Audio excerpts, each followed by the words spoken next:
ఓం మహాగణాధిపతయే నమః. ఓం గురుభ్యో నమః. ఓం శ్రీమాత్రే నమః. పరమేశ్వర స్వరూపమైనటువంటి జ్యోతిష, వాస్తు మరియు ఇతర అనేకమైనటువంటి శాస్త్రములను మనకు అందించినటువంటి మహర్షులకి నమస్కారం. హయగ్రీవ హయగ్రీవ హయగ్రీవేతి యో వదేత్తస్య నిస్సరతే వాణీ జహ్నుకన్యా ప్రవాహవత్.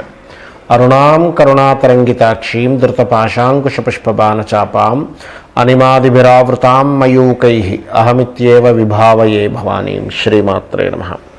ప్రేక్షకులకి ఆ లలితాంబిక అమ్మవారి యొక్క అనుగ్రహం పరిపూర్ణంగా కలగాలని మనస్ఫూర్తిగా కోరుకుంటూ మనం ఈరోజు చెప్పుకోబోయేటువంటి టాపిక్ ఏమిటి అంటే, నాది పలానా రాశి లేదా పలానా లగ్నము అంటూ ఉంటారు. అంటే నేను ఇప్పుడు చెప్పబోయేది లగ్నం నుంచే చూసుకోండి, లగ్నం తెలియని వారు రాశి నుంచి చూసుకోవచ్చు. అలాంటి వారికి చతుర్థాధిపతి అంటారంటే 4వ స్థానాధిపతి జ్యోతిషశాస్త్రరీత్యా. ఆ 4వ స్థానాధిపతి కనుక మీ జన్మజాతకంలో ఏదైనా ఒక గ్రహంతో కలిసి ఉంది, అప్పుడు మీరు ఏదైనా ప్రాపర్టీ కొనుక్కోవడం ద్వారా బాగుంటుంది. అలా కాకుండా కలవకూడనటువంటి గ్రహంతో కలుస్తాయి కొన్ని. అంటే ఎలా అంటే, చిన్న ఎగ్జాంపుల్ చెప్పాలంటే నీరు నిప్పు కలవదు కదా. అలాగే ఏ తత్వం దేంతో కలిస్తే ఎటువంటి ఎనర్జీ ఫామ్ అవుతుందో, అది ఎక్స్పాండ్ అవుతుందా లేకపోతే తగ్గిపోతుందా అనేటువంటిది ఒక లెక్క ఉంటుంది. ఆ రకంగా మీ యొక్క లగ్నరీత్యా చతుర్థాధిపతి ఎలా ఉంటే మీరు ప్రాపర్టీ తీసుకునేటప్పుడు ఎటువంటి జాగ్రత్తలు తీసుకోవాలి ఒకటి. రెండవది, మీ జాతచక్రంలో ఉండే చతుర్థాధిపతి ఉన్న కాంబినేషన్స్ బట్టి ఇంట్లో ఏ దిశలో మెయిన్గా మీరు జాగ్రత్త తీసుకోవాలి అనేటువంటిది, ప్లస్ జనరల్గా కూడా ఏమిటి అనేటువంటి విషయం మనం ఇప్పుడు మనం తెలుసుకుందాం. Hi, my name is Gautam and I actually stay in Malkajgiri itself. I had this back pain. It's been 1.5 years. I have tried many treatments like chiropathy, oil massage, physiotherapy especially, but it didn't work out as much like what I expected. I strongly suggest homeopathy. You people can carry on with the homeopathy. Area Malkajgiri and doctor name is Nagesha Rao and the clinic name is Neocare Homeopathy. కుంభలగ్నము, కుంభరాశి.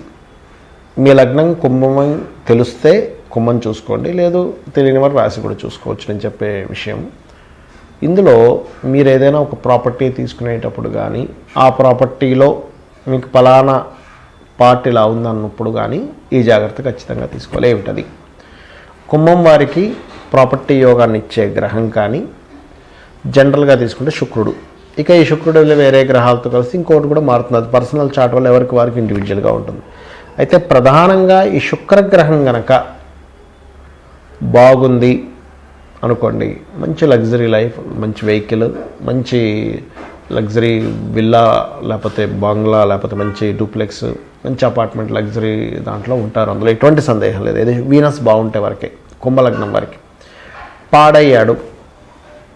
చాలామంది చూడండి, మనం చూస్తూ ఉంటాం, ఒక మంచి పెద్ద ఇల్లు కొనేసాడండి, తర్వాత జాబ్ పోయింది లేకపోతే బిజినెస్ డౌన్ అయింది, ఆ లోన్ కట్టలేక ఇబ్బంది పడి మొత్తం అప్పులు పాలైపోయాడు అంటూ ఉంటాం. This is the reason. మరి ఇక్కడ ఏం చేయాలి? అసలు ఈ శుక్రుడు ఎప్పుడు పాడవుతాడు? నీచ స్థానంలో ఉన్న పాపగ్రహాలతో కలిసిన పాడవుతాడు. ఈ శుక్రగ్రహం పాడై ఉన్నప్పుడు ప్రధానంగా మీరు ఏదైనా గృహం కొనుగోలు చేసేటప్పుడు ఆగ్నేయం ఎలా ఉంది అని తీసుకోవాలి. ఆగ్నేయం అంటే కిచెన్ ఉండే ప్లేస్ మనకి. అయితే కొన్ని ఇళ్లలో కిచెన్ వాయువులను కూడా కడతారు, పడమరలో కూడా కడతారు, కానీ ఆగ్నేయం భాగంలో ఉండే కిచెన్నే మనం పరిశీలన చేసుకోవాలి. ఏమిటంటే అక్కడ ఏం డిఫెక్ట్ జరుగుతుంది తెలియక అక్కడ ఒక బాత్రూమ్ కట్టడము, చిన్న కిచెన్ కట్టడము, తగ్గడము, అంటే ఈశాన్యం పెరిగిందంటే ఆగ్నేయం తగ్గిపోతుంది, తగ్గడము జరుగుతుంది సర్వసాధారణంగా. అప్పుడు ఏమవుతుంది? మీ జన్మజాతకంలో శుక్రుడు పాడయ్యాడు, ఏ పాపగ్రహాలతోనో కేతువుతోనో కలిసి ఉన్నాడు, ఇంట్లో కూడా కిచెన్ స్థానం ఆగ్నేయ స్థానం పాడైంది. ఎఫెక్ట్ ఏమైంది? డబల్ అయింది. అంటే మీ జన్మజాతకంలో ఏదైతే ఎఫెక్ట్ ఉందో మీ వాస్తుపరంగా ఇంట్లో కూడా ఎఫెక్ట్ని చూపిస్తుంది ఇక్కడ. ఇదేమవుతుంది? శుక్రుడు ధనానికి కారకుడు, వివాహానికి కారకుడు, స్త్రీలకు కారకుడు. దీనివల్ల ఏంటి? అనవసరంగా స్త్రీలకు అనారోగ్యాలు రావడం ఇంట్లో ఉండేవారికి. అదేవిధంగా గృహంలో ప్రధానంగా అనారోగ్యాలు రావడంతో పాటు ఇక్కడ వివాహం అవ్వకపోవడం, వివాహ జీవితం విషయంలో ఇబ్బంది రావడం, ఫైనాన్షియల్గా ఇబ్బంది రావడం, ఇవి ఎఫెక్ట్స్ వస్తూ ఉంటాయి. మరి అలాంటప్పుడు ఏం చేయాలండి? వీలైతే అక్కడ కొన్ని మొక్కలు పెంచండి, గ్రీన్ బల్బ్ ఒకటి వెలిగించండి అక్కడ. ఏది మీది గనక కుంభలగ్నమై ఈ ఎఫెక్ట్ ఉంటే ఇవి ఖచ్చితంగా చేయాలి. లెట్రిన్స్, బాత్రూమ్స్ ఉంటే వీలైనటువంటి తీసేసేయండి. లేదంటే దాని చుట్టూ చిన్న బ్రాస్ పట్టి ఒకటి కానీ కాపర్ పట్టి కానీ ఒకటి పెట్టండి, సరిపోతుంది ఆ కమోడ్కి చుట్టూ. అది పర్టికులర్గా ఆగ్నేయం అయి ఉండాలి. కొంతమందికి తెలియక ఆగ్నేయం ఒక్కోసారి దక్షిణం వైపు వెళ్ళిపోతుంది టిల్ట్ అయి, లేదా తూర్పు మధ్య భాగంలోకి వస్తుంది టిల్ట్ అయి. ఇటువంటివి జాగ్రత్త వహించాలి, గుర్తుపెట్టుకోండి. అలాగే మరొక విషయం ఏంటంటే వీలైనంత మట్టుకు లక్ష్మీ గణపతి ఆరాధన, లక్ష్మీ గణపతి ఆలయాలకు వెళ్ళడం, సర్ప ఆరాధన చేయడం, చవితి చతుర్దశి వచ్చినప్పుడు గణపతి ఆరాధన చేయడం, శనివారాలు రావి చెట్టు చుట్టూ ప్రదక్షిణం చేసుకుంటూ అక్కడ ప్రతిష్ఠ చేసినటువంటి సర్పముల మీద పసుపు కుంకుమ గంధం వాటర్ వేయడం చేయండి. ఇవి కనుక చేసినట్లయితే అన్ని విధాలా బాగుంటుంది. చాలామందికి గృహము అనగానే ప్రతిసారి తూర్పు మంచిది లేదా ఉత్తరం మంచిది, దక్షిణం పడమర మంచిది కాదు అనుకుంటారు. అది పూర్తిగా తప్పు. వాస్తు శాస్త్రంలో ఎక్కడా కూడా సంస్కృత గ్రంథమైనటువంటి విశ్వకర్మ ప్రకాశిక అనేటువంటి గ్రంథంలో ఎక్కడా కూడా ఈ దిశలు మాత్రమే మంచివి, ఈ దిశలు మంచివి కాదు అనేటువంటిది లేదు. ఇది ముందుగా గుర్తుపెట్టుకోండి. పాయింట్ నెంబర్ 1, అన్ని దిశలు మంచివే, మీకు ఏ దిశ పనికొస్తుంది అది వర్గు శాస్త్రము అంటారు. అంటే మీ పేరులో ఉన్న మొదటక్షరాన్ని ఆ దిశకున్నటువంటి ఆ నుంచి అమ్మహ వరకు ఉండే ఆ వర్గు, కా వర్గు, చా వర్గు అని ఉంటుంది. ఈ వర్గుని క్యాల్కులేషన్ చేసి 1, 3, 6, 7 చూసుకోవాలి. 2 మీడియంగా ఉంటుంది. ఇది ముందుగా గుర్తుపెట్టుకోండి. ఇక రెండవ విషయం ఏమిటి అని చెప్పి చూసుకున్నట్లయితే వర్గుతో పాటు మీరు ముఖ్యంగా చూసుకోవాల్సింది, ఇప్పుడు నేను చెప్పాను మీకు ఏది, ఈ దోషం ఉంటే ఈ డైరెక్షన్ చూసుకోవాలని. ఆ రకంగా అది ఏదైనా ఉంటే, ఇప్పుడు ఉదాహరణకి శుక్రకేతువులు కలిసి ఉన్నారు ఎవరి జన్మ జాతక చక్రాలు అంటే, కిచెన్ కనుక చిన్నగా ఉందనుకోండి ఇంకా దాని ప్రభావం పెరుగుతూ ఉంటుంది వాళ్ళకి కొంచెం. అంటే దాన్ని మనం ఆ ప్రభావాన్ని వాస్తు ద్వారా తగ్గించుకుంటున్నాం, రైట్. అలా 1, 2 అని కాదు. ఒకవేళ కొంతమందికి శని రాహు కాంబినేషన్ ఉంది, వెస్ట్ ఎక్కువ ఉన్నది ఇంట్లోకి వెళ్తే ఇంకా ప్రభావం పెరుగుతూ ఉంటుంది. సర్వసాధారణంగా వాళ్ళకి తెలియకుండా అట్లాంటి కర్మల్లోకి వెళ్తూ ఉంటారు. ఆ రకంగా ఇంకోటి ఏంటంటే ఎప్పుడూ కూడా గుర్తుపెట్టుకోండి, వాస్తు గురించి మీకు పూర్తిగా అవగాహన లేదు, చూపించుకునే స్థితి కూడా లేదు, అలాగే జాతక చక్రం కూడా తెలియదు. అప్పుడు ఏం చేయాలి? సింపుల్, ఒకటే గుర్తుపెట్టుకోండి. ఉదయం నిద్ర లేచిన వెంటనే గణపతిని స్కందుడిని తలుచుకొని 10 నిమిషాలు ధ్యానం చేసి మీరు నిద్రపోయే ముందు నమశివాయ అనేటువంటి మంత్రాన్ని, నమశివాయ అనేటువంటి పంచాక్షర మంత్రాన్ని చేయండి. ఇంట్లో మీకు ఎంత వాస్తు దోషం ఉన్నా, జాతచక్రంలో ఎంత దోషం ఉన్నా కూడా ఇది మిమ్మల్ని ఎంతో కొంత కాపాడుతూ ఉంటుంది.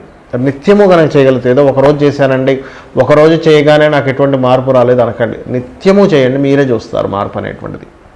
అలాగే లలితా సహస్రనామాలు వినడం, చదవడం ఉదయం సాయంత్రం చేయండి. అంటే ఎటువంటి దోషాలు ఉన్నా కూడా తొలగిపోతాయి దీనివల్ల. విష్ణు సహస్రనామాలు కూడా చేసుకోవచ్చు. ఇక మరొక విషయం ఏంటంటే ఇక్కడ మీరు గమనించవలసినటువంటిది, ఇప్పుడు ఇంట్లో ఏమైనా చేంజెస్ చేస్తున్నారు, కలర్స్ వేస్తున్నారు. Colours is also most important వాస్తుకి. కాబట్టి ఎటు పడితే అటు ఏ రంగు పడితే ఆ రంగు వేయకుండా ముఖ్యంగా ఉత్తరం వైపు వైట్ కలర్ ఉండేలాగే చూసుకోండి. ఎందుకంటే అక్కడ వైట్ కలర్ కనుక లేదు అంటే ఫైనాన్షియల్ మీద ఎక్కువ దెబ్బ పడుతుంది. మన జీవితాలన్నీ కూడా ఫైనాన్స్తో ముడిపడి ఉంటాయి. ఏదైనా ఒడిదుడుకులు వచ్చాయంటే ఫైనాన్స్తో సంబంధం ఉంటుంది. ఎందుకంటే ఉత్తరం కేవలం ఫైనాన్స్ ఒకటే కాదు, ఉత్తరం ఫైనాన్స్ అయితే ఉత్తర ఈశాన్యం అనేటువంటిది మనకి ఆరోగ్యం. ఎవరైనా ఏమంటారు, ఆరోగ్యం బాగుంటే చాలండి, ఆరోగ్యమే మహాభాగ్యం అంటారు. అందుకని ఉత్తరం గోడ మొత్తం వైట్ ఉండాలి. అలాగే ఈశాన్య భాగం, ఉత్తర ఈశాన్యం వైపు తర్వాత వచ్చే ఈశాన్యం ఆలోచన, ఇటువైపు చూసుకుంటే ఉత్తర వాయువ్యము, వాయువ్యం వైపు కనుక చూసుకుంటే ఇదంతా వైటే ఉండాలి. వాయువ్యం నుంచి ఈశాన్యం వరకు మొత్తం వైటే ఉండాలి, గుర్తుపెట్టుకోండి. ఈ వాయువ్యం కూడా ఆరోగ్యాన్ని చెప్తుంది, మనస్థితిని చెప్తుంది. ఉత్తర వాయువ్యం అనేటువంటిది భార్యాభర్తల మధ్య ఉండేటువంటి కలయికను కూడా చెప్తుంది. కాబట్టి ఇవి మెయిన్గా డిస్టర్బ్ అవ్వకూడదు. కాబట్టి ఇక్కడ వైట్ కలర్ ఉండేలా చూసుకోండి. అలాగే మరొక విషయం ఏంటంటే వాస్తుపరంగా కానీ జాతకపరంగా కానీ మీకు ఎన్ని పూజలు చేస్తున్నా అవ్వట్లేదు అంటే దాని అర్థం ఏమిటి అంటే మీకు దేవతా అనుగ్రహం సరిపోయింది. అక్కడ ఎన్ని పూజలు చేస్తున్నా మీకు పనులు ముందుకు కావట్లేదు అంటే ఇంకా కావాల్సింది అంటే పితృదేవత అనుగ్రహం కావాలని మీరు అర్థం చేసుకోవాలి. అంటే ఎక్కడో తాతలకు ముత్తాతలకు లేకపోతే తండ్రి గారు గతించినట్లయితే వారికి అందాల్సినటువంటి సరిగా అందట్లేదు. అప్పుడు మీరు ఏం చేయండి అంటే అమావాస్య నాడు మీరు స్వయం పాకము అంటారు, ఆ స్వయం పాకం ఇస్తూ ఉండండి. అంటే అమావాస్యకి బియ్యము, 2 రకాల కూరగాయలు, 2 రకాల పప్పులు, ఉల్లిపాయలు కాదు సారీ మిరపకాయలు, ఉప్పు, ఇటువంటి ఉల్లిపాయలు దానం ఇవ్వకూడదండి, గుర్తుపెట్టుకోండి, ఇవ్వాలి. అలాగే మరొక విషయం ఏంటంటే ఇప్పుడు నేను చెప్పినటువంటివి ఏవైతే ఉన్నాయో ఈ వాస్తుపరంగా చెప్పినటువంటిది ఏదైతే ఉందో ఇందులో మీకు గనక మీ జన్మజాతకంలో అద్భుతమైనటువంటి ధనయోగ దశ నడుస్తుంది. ఇది పెద్ద ఇబ్బంది ఇవ్వదు, గుర్తుపెట్టుకోండి.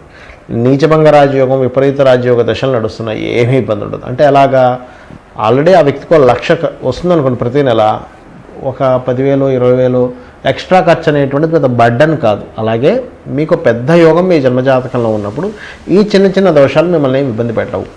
నేను మీకు ఇది ఎందుకు చెప్తున్నానంటే, ఇదేదో దీనివల్ల ఏదో ఇబ్బంది వస్తుంది అనేటువంటి భయపడకండి. మీ జాతచక్రంలో పెద్ద యోగం ఉన్నప్పుడు ఈ చిన్న చిన్న విషయాలు ఇబ్బంది పెట్టవు. సో ఇవి తెలుసుకొని మీ యొక్క జీవితాన్ని ఆనందమయం చేసుకుంటారని కోరుకుంటూ శ్రీమాత్రే నమః.